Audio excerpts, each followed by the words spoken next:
பாட்டி தான் என்ன ஃபோர்ஸ் பண்ணி உள்ள தள்ளி கதவு அடைச்சாங்க. இல்லனா இங்க வந்து தூங்கணும்னு எனக்கு என்ன தலையெழுத்தா? சரி சரி சரி சரி டென்ஷன் ஆகாத. ஓகே, அதான் வராதவ வந்துட்டல. இனிமே எல்லாமே சரியாயிடும். எல்லாமே நல்லதுக்கு தான். என்ன நல்லதுக்கு? பின்ன தரையில படுக்கிறதுக்கு உனக்கு எவ்வளவு கஷ்டம்னு எனக்கு தெரியாதா? இனிமே எப்பவும் நான் இந்த ரூமுக்குள்ள வர மாட்டேன். அப்ப உனக்கு பயம் சொல்லு.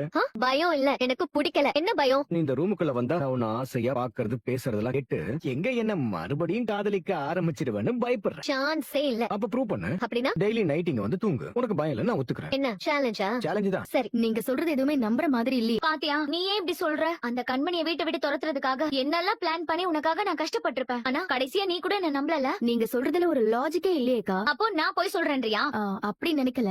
ஒருவேளை அந்த பாட்டி சொன்ன மாதிரி நீங்க பார்த்தது ஒரு கனவோ இல்ல அது உங்க பிரமையா கூட இருக்கலாம்ல. என் பையன் மேல சத்தியமா சொல்றேன், அத்தைக்கு குணமாயிடுச்சு. அவங்க எழுந்து நடக்கிறதையும் சிரிச்சு பேசுறதையும் நான் என்னோட இந்த 2 கண்ணால பார்த்தேன். ஆனா உங்க சாட்சி ரொம்ப வீக்கா இருக்கு. ஏன்? நிஜமா அப்படி அவங்களுக்கு குணமா இருந்துச்சுன்னா அது முதல்ல யாருக்கு தெரிஞ்சிருக்கும்? கண்மணிக்கு தானே. அவ தானே சிவகாமி ஆண்டிக்கு கூடவே இருக்கா. சொல்ல மாட்டாங்க, ஏன்னா அதானே அவங்களோட பிளான்.